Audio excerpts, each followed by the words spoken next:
c'est une technologie à captation infrarouge. Donc l'avantage ensuite c'est de pouvoir en fait, avoir plusieurs mains posées sur le plexi et gérer du vrai multitouche, quoi. Voilà. De faire aussi du sur-mesure, c'est-à-dire de proposer des surfaces de 4 mètres. Voilà.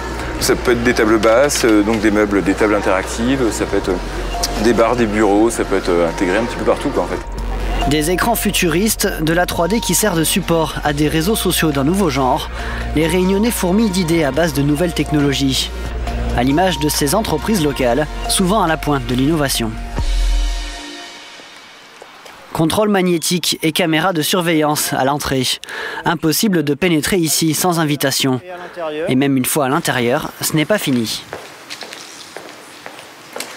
Donc là, nous sommes devant la porte de notre data center, qu'on appelle aussi bunker. Donc également un contrôle d'accès par badge. Seules les personnes habilitées peuvent rentrer. Hop.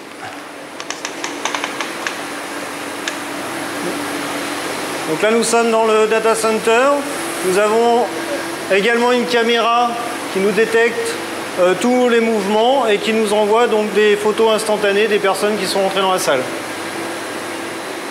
Si cette salle est autant protégée, c'est qu'elle accueille un petit bijou de technologie. Ce data center a de quoi faire pâlir d'envie beaucoup d'informaticiens.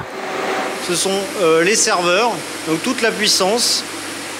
Pour faire une comparaison, en termes de mémoire RAM, un ordinateur classique, c'est 4 Go. Là, nous avons à peu près 800 Go de mémoire RAM. Le deuxième élément que l'on va trouver, c'est l'espace de stockage, les fameux disques durs. Donc là, nous avons une capacité de stockage de 15 000 gigaoctets. Ce système-là est entièrement sécurisé et redondant.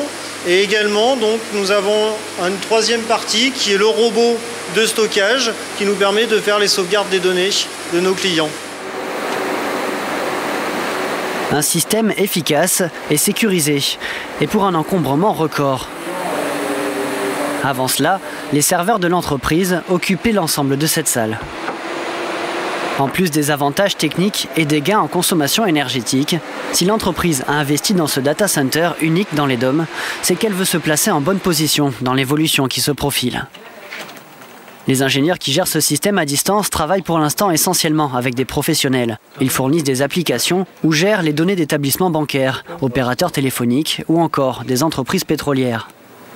Mais bientôt, c'est tout le monde qui pourrait avoir besoin de ces data centers. Tous les 10 ans, en fait, on a une révolution. Et puis là, on a peut-être la plus importante, à mon sens, c'est la révolution autour des data centers et ce qu'on appelle le cloud computing. C'est-à-dire que aujourd'hui, on estime que on n'a plus besoin d'avoir des outils informatiques chez soi. Il suffit d'avoir un écran, être relié sur le cloud. Et après, donc, on dispose de ressources infinies, d'espace disque infini et une sécurité totale. C'est ça le principe. Cette stratégie de l'innovation et cette compétence locale, elles sont reconnues depuis longtemps par les plus grands du secteur. Denis a monté son entreprise d'informatique en 2007. Il a choisi de se spécialiser dans les technologies Microsoft. Et depuis, il collectionne les certifications. Mais surtout, il est l'un des 80 chefs d'entreprise à avoir été nommé partenaire de l'année par le géant informatique. Et ce, parmi les 900 000 partenaires dans le monde. Une reconnaissance du travail accompli dans un domaine qui laisse peu de place à l'approximation. Il y a effectivement des entreprises qui ne peuvent pas se passer d'informatique pendant très peu de temps, d'autres pour lesquelles ça a moins d'importance. Mais la plupart des entreprises maintenant qui font vraiment reposer leur activité sur le système d'information et il faut que ça soit en état de marche permanent. Le marché se porte bien dans la limite où on va se situer dans des espaces de technologie de pointe. C'est-à-dire qu'au moyen de concurrence, mieux on se positionnera. Courir après l'innovation originale, c'est exactement ce qu'ont voulu faire de jeunes ingénieurs locaux tout juste diplômés. Ils ont choisi un marché définitivement dans le vent, les accessoires certifiés Apple. Ce cardio-fréquence-mètre évolué est l'un des premiers à pouvoir se brancher sur les périphériques de la marque la plus innovante du moment. Elle a accepté de leur fournir la puce indispensable et infalsifiable que seuls les partenaires les plus motivés peuvent obtenir. Je branche mon Renalyzer Je porte la ceinture et je vais voir instantanément mon rythme cardiaque affiché sur l'iPhone. En fait, corrélé à tous les autres capteurs de l'iPhone, GPS, podomètre, altimètre, etc., je vais pouvoir en déduire, par exemple, ma quantité de masse graisseuse que j'ai perdue au cours de mon entraînement, les calories que j'ai brûlées, etc. Par exemple, ici, je démarre mon entraînement. Voilà, je choisis course. 5, 4, 3, 2, 1. Lancé il y a quelques semaines, leur produit est maintenant fabriqué à l'étranger en quantité industrielle et vendu un peu partout dans le monde. Mais avant d'en arriver là, il a fallu de gros efforts d'imagination. Comme souvent, c'est dans un garage que l'aventure a commencé. Sans financement, c'est le système D qui a permis au premier prototype de voir le jour. Ce four nous sert à faire les soudures, voilà, sur les composants de nouvelle génération. On a dû s'adapter au démarrage de la société avec peu de moyens, on a dû créer nos propres outils.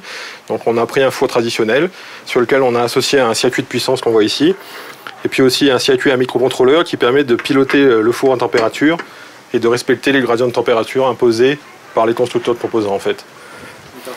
Donc la technologie ayant beaucoup évolué, aujourd'hui les composants sont minuscules, raison pour laquelle on a dû assembler ce four pour pouvoir faire nos premières preuves de concept. Les ingénieurs de l'entreprise œuvrent déjà sur de nouveaux projets, toujours pour des produits de la marque à la pomme. Si la Réunion est aussi performante sur le marché des tiques, c'est que pour une fois, la distance n'est pas un frein au développement. Pourtant, certains ont décidé de tenter l'aventure outre-océan. Basés à l'étang salé, ces ingénieurs protègent les sites internet d'attaques éventuelles. Leur logiciel est simple, il détermine le fonctionnement normal des utilisateurs du site et bloque les actions non prévues. Donc tout ce qu'on ne connaît pas, on va le refuser. Donc c'est là où on se démarque des autres. Et la plupart des outils, ce qu'ils vont faire, c'est ils vont, comme les antivirus, ils vont reconnaître ce qui est mauvais et tout ce qu'ils ne reconnaissent pas comme mauvais, ils vont laisser passer. Nous, c'est exactement le contraire. C'est tout ce qu'on connaît, on va laisser passer. Tout ce qu'on ne connaît pas, on ne laisse pas passer. Donc là, on peut voir la liste des attaques. Et en regardant les détails de l'attaque, c'est là où on peut avoir toutes les informations sur notre attaquant. Donc savoir d'où il vient, quelle est son adresse IP, quel est son FAI, son fournisseur d'accès, tout ce genre d'informations. Ce système accélère aussi la navigation sur le site client. Une solution que ces inventeurs espèrent bien exporter massivement. Et pour se donner toutes les chances, ils ont décidé de s'implanter directement aux États-Unis. 2 ingénieurs salariés de l'entreprise sont actuellement en train de s'installer à New York. On a un produit qui clairement cible monsieur tout le monde, cible tous ceux qui possèdent un site internet dans le monde, donc je dis bien dans le monde. Et c'est clair que depuis La Réunion, on a un peu de mal à rayonner au niveau international. Donc la raison d'être de ce bureau, de cette succursale, cette filiale aux États-Unis, c'est vraiment de construire une notoriété et une proximité avec les gens du domaine. La société compte une dizaine de concurrents sur ce secteur. Mais le marché est important. On estime à 450 millions le nombre de sites internet actifs actuellement sur la toile.